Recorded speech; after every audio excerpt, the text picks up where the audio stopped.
Summer holidays வந்தாச்சு, நம்ம GT ஹாலிடேஸும் வந்தாச்சு. GT holidays, south India's #1 travel brand. மார்க்கெட்லயே கம்மி சேதாரத்துல இன்னும் 1% தள்ளுபடி கொடுப்போம். ஓகே, வைரநக கேரட்டுக்கு 5000 தள்ளுபடி கொடுப்போம். தள்ளுபடி திருவிழா. வணக்கம். தமிழ்நாட்டிலிருந்து நீங்கள் அயல்நாடுகளுக்கு போயிருந்தாலும் தமிழ்நாடு அது எங்கள் பெரியார் மண் அப்படின்னு அங்கே போய் இன்னும் சொல்லிட்டு இருக்கீங்க. ஆனால் அவர் சொல்கிறது பெரியாரே எங்களுக்கு மண்ணு தான் அப்படின்னு சொல்கிறார். இது எப்படி பார்க்குறீங்க? இல்ல, அயல் நாட்டுல பெரியாருடைய தேவை நான் அதை அப்படிதான் புரிஞ்சுக்கிறேன். ஏன்னா நிறைய பேர் கேட்கக்கூடிய கேள்வி, நீங்க வெளிநாட்டுல இருக்கிறீங்க, பெரியாரை பத்தி பேச வேண்டிய தேவை என்ன இருக்கு அப்படின்னு கேக்குறாங்க. இந்த 2 செய்தி நான் குறிப்பிட்டு சொல்லணும்னு நினைக்கிறேன். நான் என்னுடைய அனுபவத்துல இருந்து சொல்றேன். நான் சென்னையிலேயே பிறந்து வளர்ந்தேன். எனக்கு சென்னையை தாண்டி எதுவுமே தெரியாது. பெருசா மதுரை அங்கெல்லாம் கூட ரொம்ப எல்லாம் போனதில்லை. சும்மா ஏதாவது ஒரு மாநாடு நடந்தா போயிட்டு இரவா வர்றது, அவ்வளவுதான். எனக்கு பெருசா எந்த மற்ற மாவட்டத்தோட அறிமுகம் கூட இல்லை. அதனால இந்த சென்னையில வளர்ந்தவங்களுக்கு ஒரு பிரச்சனை என்னன்னா, இந்த ஜாதி கட்டமைப்பு எப்படி இயங்குதுன்னு எங்களால புரிஞ்சுக்க முடியாது. ஏன்னா சென்னையிலேயே இருக்கிறோம், நமக்கு அந்த நகர சூழல்ல இருக்கிறதுனால. ஆனா அமெரிக்கா வந்த உடனே இந்த ஜாதி எப்படி இயங்குது, இவங்களுக்கு என்ன குலதெய்வம், இவங்க அதை எப்படி இங்க பாதுகாத்து வைக்கிறாங்க, இவ்வளவையும் நான் அமெரிக்கா வந்துதான் கத்துக்கிட்டேன். இந்த 13 வருஷமா இருக்கிறேன்னா அந்த 13 வருடத்துல கத்துக்கிட்டதுதான். அப்ப இங்க ஜாதி எப்படி இயங்குதுன்றதே நமக்கு அதிர்ச்சியா இருக்கும். எந்த ஒரு தமிழ்ச்சங்கத்துக்குள்ள போனாலும் இல்ல வேற எங்க நீங்க ஒரு அமைப்பு தமிழர்கள் எங்க இருக்கிறாங்களோ அங்க ஜாதி இல்லாம இருக்காது. அவங்க ஜாதியா தான் இயங்குவாங்க. அதை உங்களால வெளிப்படையா சொல்லும் போது பிரச்சனைகள் வரும். அப்ப ஒரு நம்முடைய எழுத்தாளர் பெருமாள் முருகன் இங்க ஒரு அமைப்பு கூப்பிட்டு இருந்தாங்க. அவர் அப்ப அந்த மாதுருபாகன் வெளிவந்த சமயம், ஆங்கிலத்துல வெளிவந்த சமயம் நினைக்கிறேன். அப்போ இங்க இருக்கிறவங்க அவரை கூப்பிட்டீங்கன்னா நாங்க சிறுபால அடிப்போம் பெருமாள் முருகனை அப்படின்னு சொல்லும் பொழுதுதான் இங்க ஜாதி எந்த அளவுக்கு ஊன்றி இருக்குன்றது எங்களை போன்றவர்களுக்கு புரிந்து, அதனாலதான் இந்த படிப்பு வட்டம் இங்க தேவை. பெரியார் தேவைப்படுகிறார். இன்னைக்கும் நீங்க பாத்தீங்கன்னா எத்தனை கோயில்கள் அதை மத சுதந்திரத்துக்குள்ள கொண்டு வந்துடுறாங்க. ஆனா இன்னைக்கும் கோயிலுக்குள்ள நம்ம ஊர்ல எல்லாரும் அனைத்து ஜாதியினரும் அர்ச்சகருக்கு போராடுறோம். இங்க யார் அர்ச்சகரா இருக்கா?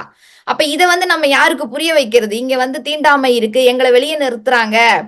இதை தாண்டி இங்க சமயபுரம் கோயில் அதெல்லாமே வந்துருச்சு. கூழ் ஊத்துறது, அதுக்கப்புறம் முளைப்பாரி எடுக்கிறது, சில நேரங்கள் ஆமா அமெரிக்காலதான் இருக்கிறோமான்னு எங்களுக்கே சந்தேகம். அந்த அளவுக்கு நடக்குது. விளக்கு பூஜை, எல்லா பூஜையும் அதாவது தனித்தனி கேலண்டர் வச்சிருப்பாங்க. நியூ ஜெர்சில ஒரு கேலண்டர் இருக்கும். நான் விளையாட்டா கூட கேட்டேன், இந்த அமாவாசை இந்த கேலண்டர் எல்லாம் வச்சிருக்கீங்களே, இங்க பகல் இருக்கும் போது அங்க இரவு. தனியா நியூ ஜெர்சிக்கு கேலண்டர் போட்டிருக்கோங்கன்றாங்க. அந்த அளவுக்கு நம்ம ஆட்கள் இங்க இருக்கிறாங்க. அப்படி இருக்கும்போது பெரியார் தேவைப்படுகிறார் அப்படின்ற அடிப்படையில தான் நம்ம பார்க்கணும்.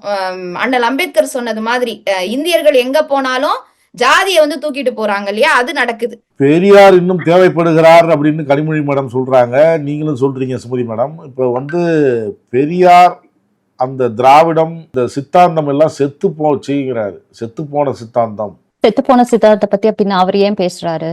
செத்து போன பெரியாரை பத்தி அப்புறம் அவர் ஏன் பேசுறாரு? அதுக்கான தேவை அவருக்கு எங்க இருந்து வருது? அப்ப பெரியார் இறந்துட்டாருங்கிறது உண்மை. பெரியாரோட சித்தாந்தம் இன்னும் வாழுது. அந்த சித்தாந்தத்துக்கு பெயர் திராவிடம். திராவிடம் அப்படின்னா என்னன்னா, தமிழர்கள் உள்ளடக்கியது திராவிடம்.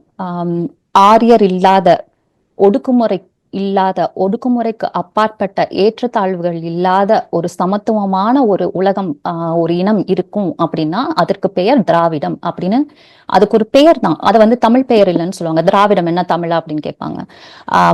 அது ஒரு குறியீடு, ஒரு பெயர், அவ்வளவுதான். அது தமிழாதான் இருக்கணும். நம்ம தமிழ்நாட்டுல பிறந்தோட தமிழை தூக்கி பிடிக்கிறோம் அப்படிங்கிறதுக்காக அது ஒரு தமிழ் பெயரா தான் இருக்கணும் இல்லை. திராவிடம்னு சொன்னா யாருக்கு எரியணுமோ அவங்களுக்கு எரியுது. திராவிடம் செத்து போச்சு அப்படின்னா நாங்க திராவிடம்னு தூக்கி பிடிக்கும் போது அவங்களுக்கு ஏன் எரியுது? அப்ப அந்த திராவிடம் இன்னும் உயிர்ப்போட இருக்கிறதுனாலதான் எரியுது. பெரியாருடைய சிந்தனைகளும் அவரோட தாக்கமும் இன்னும் இருக்கு அப்படிங்கறதுனாலதான் சீமான் மூச்சுக்கு 300 தடவை இப்ப பெரியார எதிர்த்து, பெரியார் பேரை சொல்லிதான் வளர்ந்தாருங்கிறது எல்லாருக்கும் தெரியும். அவர் வளர்ந்தது பெரியார்னாலதான். இப்ப ஒரு திராவிடத்தாலதான் விழுந்தோம்ங்கிறாங்களே, அப்ப ஏன் அவர் தூக்கி பிடிச்சாருன்னு கேக்குறேன். அவர் வளர்ந்தது எப்படின்னு நான் கேக்குறேன். சீமான் வெளியுலக படிக்கப்படி அதுக்கான விளக்கத்தையும் அவர் சொல்றாரு. நான் ஒரு காலத்துல அந்த மேடையில பேசினவன் தான், ஆதரிச்சு பேசினவன் தான். காலப்போக்கில் நான் படிக்க எனக்கு ஒரு சிந்தனை தெளிவு பிறக்குதுங்கிற. சிந்தனை தெளிவு பிறக்குது, சரி. அதுக்கப்புறம் அவர் என்ன சொல்றாருன்னா, பிரபாகரனே சொன்னாலும் நான் பெரியாரை எதிர்ப்பேன் அப்படிங்கிறாரு. அதுக்கு என்ன அர்த்தம்னு அவர் தான் சொல்லணும். அவர் வாயை திறந்தா பொய் தான் பேசுவாரு அப்படிங்கிறது பல இடத்துலயும் நிரூபிக்கப்பட்டு வந்துட்டு இருக்கு. அவர் கூட இருந்தவங்களும் சரி, இலங்கை ஈழத்துல இருந்தவங்களும் சரி, அவர் எப்படியெல்லாம் கதை அளக்குறாருன்னு சொல்லிட்டு தான் இருக்காங்க. ஸோ பெரியாருங்கிற சிந்தனை, பெரியார் இறந்துட்டாரு, திராவிடம் செத்து போச்சு, இது பெரியார் மண்ணா அப்படின்னு கேட்டுட்டு அவர் வந்து முன்னமே சொன்ன மாதிரி ஆரம்ப ஸ்டேஜ்ல அவர் வளர்ந்தது பெரியார் பேரை சொல்லிதான். இப்ப அரசியல் பண்றது வந்து இந்த பிரபாகரன். இப்ப நீங்க பெரியாரை எப்ப இருந்து எடுத்து பேச ஆரம்பிக்கிறாருன்னு பாருங்க. பிரபாகரன் அந்த ஈழத்தமிழர்கள்லாம் வந்து இவர் பேசுறதெல்லாம் போய் இவர் பிரபாகரனை வந்து சந்திச்சது கொஞ்ச நாள் தான், இந்த போட்டோஷாப் இதெல்லாம் போட்டோஷாப் அப்படின்னு சொல்றாரு. அதற்கப்புறம் தான் அவர் பெரியாரை தாக்கி பேச ஆரம்பிக்கிறாரு. ஏன்னா அவருக்கு பண்றதுக்கு அரசியல் வேற ஒண்ணும் இல்லை. இனிமே பிரபாகரனை வச்சு அவரால் வந்து அரசியல் பண்ண முடியாது.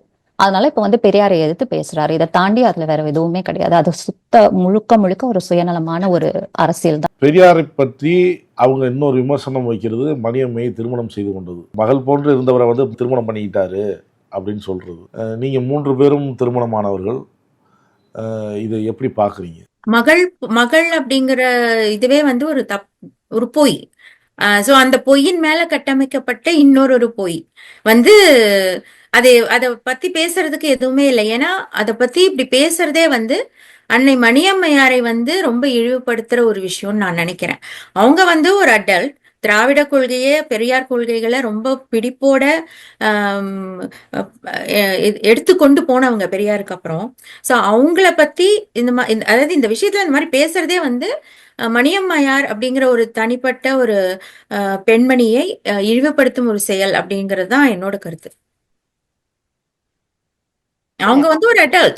she was an adult, she was a consenting adult. அந்த திருமணம் என்பது ஏன் நடந்தது அப்படிங்கிறது எல்லாருக்கும் உலகத்துக்கே தெரியும்.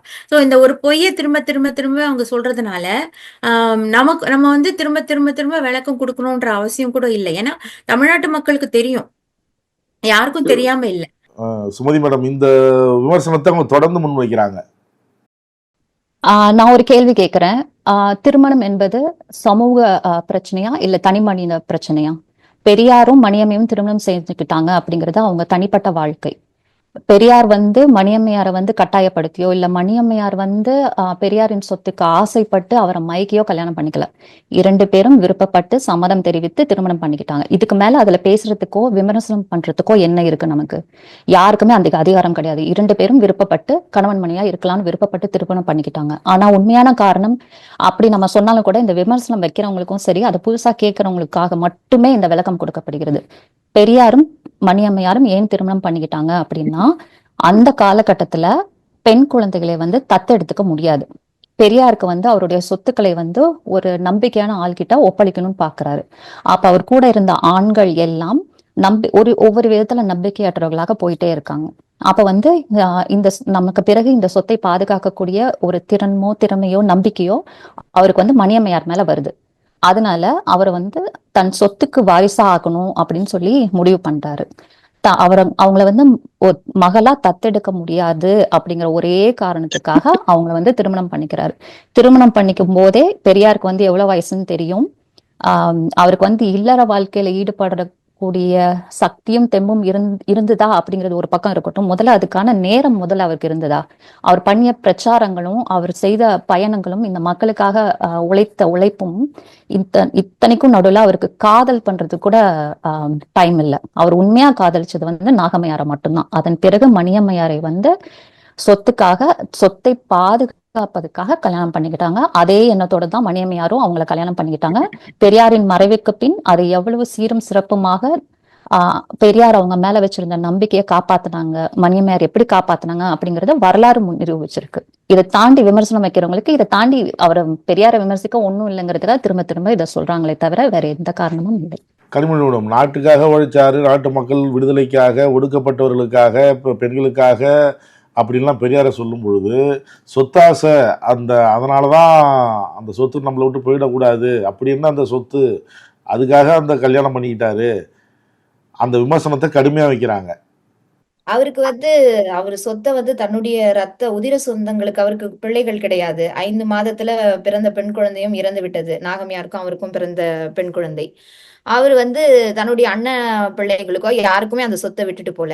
மக்களுக்காக அந்த இயக்கத்தை ஏற்படுத்தி ஒவ்வொரு காசும் அது வந்து சொல்லுவாங்க இல்லையா, அவருடைய வரலாறை படிக்கும்போது இது வந்து நீங்க ஏன் 3rd கிளாஸ்ல போறீங்க டிக்கெட் அப்படின்னு கேட்கும்போது 4th கிளாஸ் இல்ல, அதனால நான் 3rd கிளாஸ்ல போறேன்னு அவர் கஞ்சம் கிடையாது. அந்த காசை கூட சேர்த்து தன்னுடைய உதிர சொந்தத்துக்கோ தனக்காகவும் விட்டுட்டு போல. அது வந்து ஒரு இயக்கம் ஏற்படுத்தி இது மக்களுக்கு பயன்பட வேண்டும். அததான் மணியம்மையார் வந்து அதை சரியா பண்ணாங்க. இன்னைக்கு திராவிட கழக தலைவர் ஆசிரியர் அவர்களும் அந்த ட்ரஸ்டுகள் ஒரு திறந்த புத்தகம்னே அவங்க வெளியிட்டு அதை பண்ணிக்கிட்டு இருக்கிறாங்க. இதுல வந்து மூடி மறைச்சி அந்த சொத்து வந்து என்ன ஆச்சு அப்படின்றத மக்களுக்காக தான் இருக்கு. பல கல்வி நிறுவனங்களா இருக்கு. பெரியார் மணியம்மை யூனிவர்சிட்டி தெரியும், நிறைய பள்ளிகள் தெரியும். அதை வந்து முழுக்க முழுக்க மக்களுடைய பயனுக்காக விட்டுட்டு தான் போனாரு பெரியார். சொத்துக்காக தனக்கு வேணும் அப்படின்றது கிடையாது. மணியம்மையாரும் அதை எடுத்துக்கல. அதாவது மணியம்மையாருக்கு ஒரு பகுதி கொடுக்கணும், அவங்க வந்து தன்னுடைய மனைவியா இருக்கிறாங்க, அவங்களுக்கு கொடுக்கணும்னும் போது கூட அதை அந்த அம்மா கூட ஏத்துக்கல. அது எனக்கு வேண்டாம், இயக்கத்துக்கே விட்டுருங்கன்னு தனக்கு எழுதி கொடுத்ததையும் மணியம்மையார் வந்து இயக்கத்துக்கே விட்டுட்டு போனாங்க. இந்த மகள் அவர் எந்த இடத்துல வந்து மணியம்மையார வந்து மகள்னு சொல்லியிருக்கிறாரு, இல்ல அந்த அம்மா வந்து இவங்க வந்து நான் இவர் அப்பாவா பாக்குறேன்னு எங்க சொல்லியிருக்காங்கன்னு தெரியல. குறிப்பா தெரியல, அது பொய், அது பொய். இல்ல அததான் சொல்றேன், இவன் எங்க சொல்லியிருக்காங்க இவங்களா மகளை திருமணம் பண்ணிக்கிட்டாரு. திரும்ப திரும்ப திரும்ப ஒரு பொய்ய வந்து மக்கள் மனதுல ஏத்துறதுதான். அவங்க தாமரை சொன்னது போல, தோழர் சுமதி சொன்னது போல, அவங்க வந்து திருமணம் செய்து கொள்ளும் பொழுது மணியம்மையாருக்கு 30 வயது, 30, 32. அன்றைய 40கள்ல பாத்தீங்கன்னா திருமண வயது 15, 16 தான் இருந்தது. அதை தாண்டி 2 மடங்கு வயது மணியம்மையாருக்கு. அப்ப அவங்க வந்து புத்தி தெளிவு இல்லாம போய் திருமணம் பண்ணிக்கிட்டாங்க அப்படின்றது வந்து எப்படி இருக்க முடியும்? அவங்க சொன்னது ஒரு வயது வந்து 30 வயசுல இருக்கக்கூடிய ஒரு பெண், அவங்க இயக்கத்துக்காக எடுக்கிற ஒரு முடிவு. ஐயா வந்து சொல்றாரு, அதை அவங்க ஏத்துக்கிட்டு உடன்பட்டு இருக்கிறாங்க. பெரியார்ட்ட போய் சேரும் போதே அவங்களுக்கு 26 வயசோ 25, 26 வயசு. அதுக்கு மேல எப்படி ஒரு பொண்ணை வளர்க்கறது? ஒரு மகளை எப்ப வளர்ப்பீங்க? பிறந்ததுல இருந்து ஒரு 10, 12 வயசு வரைக்கும் வளர்ப்பீங்க. ஒரு 25 வயசு பொண்ணை போய் மகளா எப்படி வளர்க்க முடியும்? கனிமொழி மேடம் சொன்ன மாதிரி சில 3rd கிளாஸுங்கும் போது 4th கிளாஸ் இல்லை அப்படிங்கிறதுனால பயணிக்கிறேன் அப்படிங்கிறது காசு வந்து அந்த மாதிரி கணக்கெல்லாம் எழுதி வச்சிருக்கிறாரு. காலைல டிஃபன் சாப்பிட்டது காலனா அப்படின்லாம் எழுதிலாம் வச்சிருக்கிறார் பெரியார்.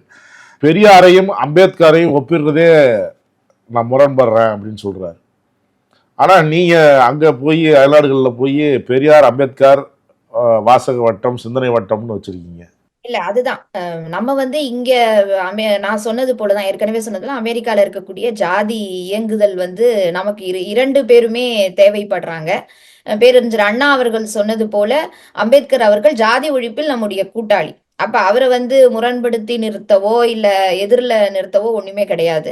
இப்ப வெளியில இருக்கும் பொழுது இங்க நீங்க அமெரிக்கா போன்ற நாடுகள்ல ஜாதி ஒடுக்குமுறைக்காலான தலித் மக்கள் நிறைய பேர் இருக்காங்க. பள்ளிகள்ல நிறைய ஒடுக்குமுறைகள் நடக்குது, கல்லூரிகள்ல நடக்குது. அதை பத்தி வந்து இங்க ஒரு நூலே வெளியிட்டு இருக்காங்க அம்பேத்கர் அமைப்பை சேர்ந்தவங்க. இங்க எப்படி ஜாதி ஒடுக்குமுறை தலித் மக்களுக்கு எதிராக நடக்குது அப்படின்றது. அப்போ நீங்க சேர்ந்து இயங்கும் பொழுது 2 தலைவர்களையும் சேர்த்து இயங்க வேண்டிய அந்த நிலை இருக்கு. 2 பேருமே எதிரெதிரா நிறுத்த, 2 பேருமே ஜாதி ஒழிப்புக்கு தான் போராடினாங்க. எதிரெதிரா நிறுத்த வேண்டிய அவசியமே இல்லை. 2 பேரும் 2 பேரும் தலைவர்கள். அதாவது எல்லா விதத்திலயும் அவங்க வந்து ஒத்து போனாங்க, அவங்க ஒரே மாதிரி தான் சிந்திச்சாங்க அப்படின்னு சொன்னா அது தவறு. ஆனா அவங்க வந்து பெரும்பான்மையான கொள்கைகள்ல வந்து அவங்க 2 பேரோட கொள்கைகளும் ஒரே மாதிரி தான் இருந்துச்சு. சோ இதுல எதுவும் முரண்பாடு இருக்கிறதா எனக்கும் தெரியல. அவர் பெரியாரையும் படிக்கல, அம்பேத்கரையும் படிக்கலன்னு தான் இந்த கூற்றுல இருந்து தெரியுது. யாரையா ஒருத்தரையாவது படிச்சிருந்தாவாச்சும் இன்னொருத்தங்களோட செயல்பாடுகளை வச்சு ஓகே 2 பேரும் எதுக்காக பாடுபட்டாங்கிறது புரிஞ்சுக்கலாம். மேற்கொண்டு சொல்லணும்னா பெரியாரே சொல்லியிருக்காரு என்னுடைய தலைவர் வந்து அம்பேத்கர். அப்படிங்கும்போது அவங்க இருவருக்கும் தாமரை தோழர் சொன்ன மாதிரி ஒரு சில இடத்துல சில கருத்து முரண்பாடுகள் இருந்தாலும் 2 பேருடைய டெஸ்டினேஷன் வந்து ஒண்ணுதான். ஒடுக்குமுறையை வந்து ஒழிச்சு ஒரு சமமான சமூகம் இருக்கணும் அப்படிங்கறதுதான் 2 பேருடைய குறிக்கோளா இருந்தது. அந்த விதத்துல இங்கேயும் ஒடுக்குமுறைக்கு உள்ளாகி இருக்கிறாங்க, ஜாதியிலும் சரி ஆண் பெண் என்ற பேதத்திலும் சரி. அப்ப இங்க எங்களுக்கு வந்து 2 பேரும் தேவைப்படுகிறார்கள். அம்பேத்கரும் தேவைப்படுறாரு, பெரியாரும் தேவைப்படுறாரு. அதனால அவங்க 2 பேரோட கோட்பாடுகளையும் நிலைநிறுத்தி தான் நாங்க செயல்பட்டுக்கிட்டு இருக்கோம். நிறைய விஷயம் நீங்க பகிர்ந்துக்கிட்டீங்க.